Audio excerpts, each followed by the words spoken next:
Nós estamos aqui junto da Loja do Cidadão,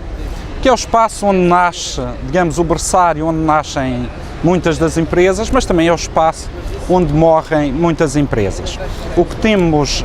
assistido nos últimos anos é que, de facto, têm morrido muito mais empresas que aquelas que têm nascido neste berçário. E o problema aqui tem a ver com o facto de, da parte do Governo Regional, não existir uma estratégia para aguentar o nosso tecido económico e social na região autónoma da Madeira. Como sabem, foi aprovado e assinado entre o Governo Regional e o Governo da República um plano de ajustamento financeiro para a região autónoma da Madeira, mas esse plano chama-se Plano de Ajustamento Económico e Financeiro. A parte económica foi completamente esquecida neste processo e os resultados estão à vista de todos. Nós tivemos em 2011 mais 48% de falências face a 2010.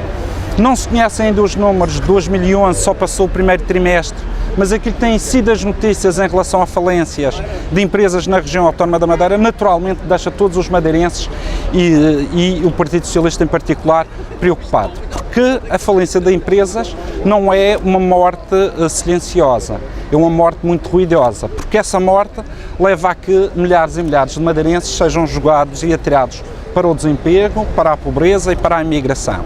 E esta morte ruidosa que tem acontecido, em especial nestes meses do ano 2012, começam a ter como pano de fundo mais de 21 mil desempregados e nós entendemos que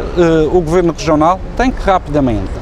analisar esta situação, olhar aos dados destes primeiros 3 meses em matéria de falências de empresas e de desemprego e tomar medidas que para nós são óbvias, nomeadamente em relação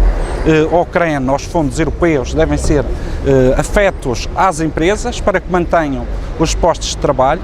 Deve existir um plano económico para responder às dificuldades das empresas e, por outro lado, também o Governo da República rapidamente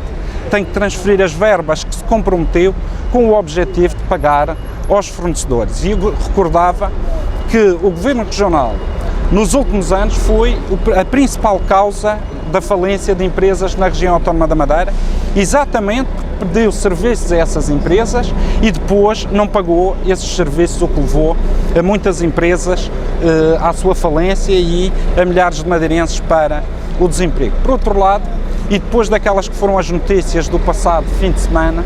a propósito do subsídio de férias e o subsídio de Natal, eu gostaria de recordar que antes das eleições, por parte do governo do PSD, CDS-PP, antes das eleições afirmaram que não haveria cortes no subsídio de férias e subsídio de Natal, se bem se recordam, foi no dia 1 de abril de 2011 que Pedro Passos Coelho fez esta afirmação perante jovens numa escola.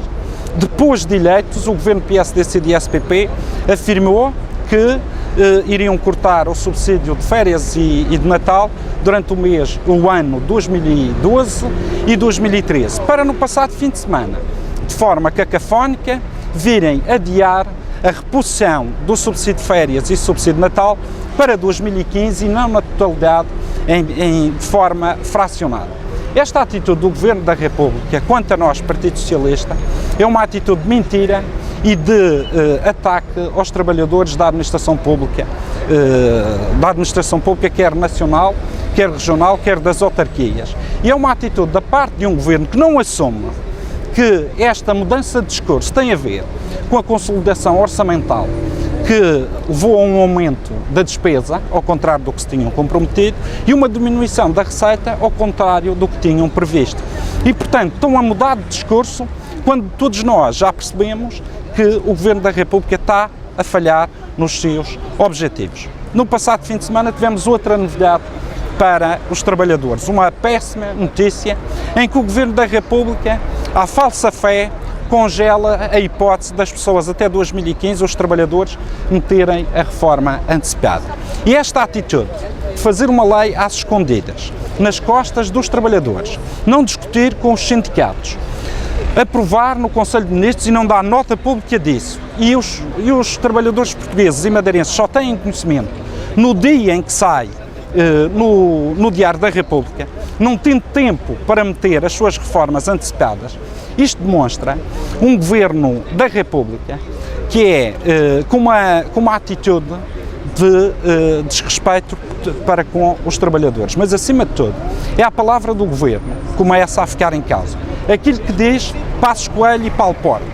em relação ao subsídio de férias e ao subsídio de Natal, e em relação às reformas antecipadas, levanta a desconfiança por parte dos portugueses que medidas é que estarão a tomar nas costas dos madeirenses e dos portugueses, e que nós seremos confrontadas com elas no dia em que sai no Diário da República e quando as pessoas já não têm hipótese de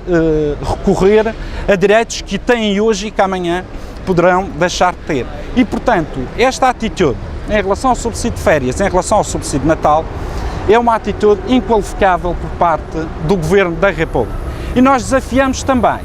o Presidente do PSD e Presidente do Governo, que assinou um memorando com o Governo da República, o Plano de Ajustamento Financeiro, em que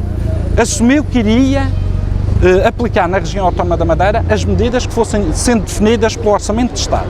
Que diga aos madeirenses quando é que irá novamente repor na totalidade o subsídio de férias e o subsídio de Natal. O Sr. Presidente do Governo apoia este Governo da República. O Sr. Presidente do Governo tem a responsabilidade de gerir a região autónoma da Madeira. E aquilo que foi anunciado a quando da assinatura do Plano de Ajustamento Económico e Financeiro para a região é que o corte no subsídio de férias e subsídio de Natal duraria 2 anos, 2012 e 2013. E nós queremos saber da parte do Sr. Presidente do Governo para quando é que será introduzido na região autónoma da Madeira o subsídio de férias e o subsídio de Natal para os funcionários públicos.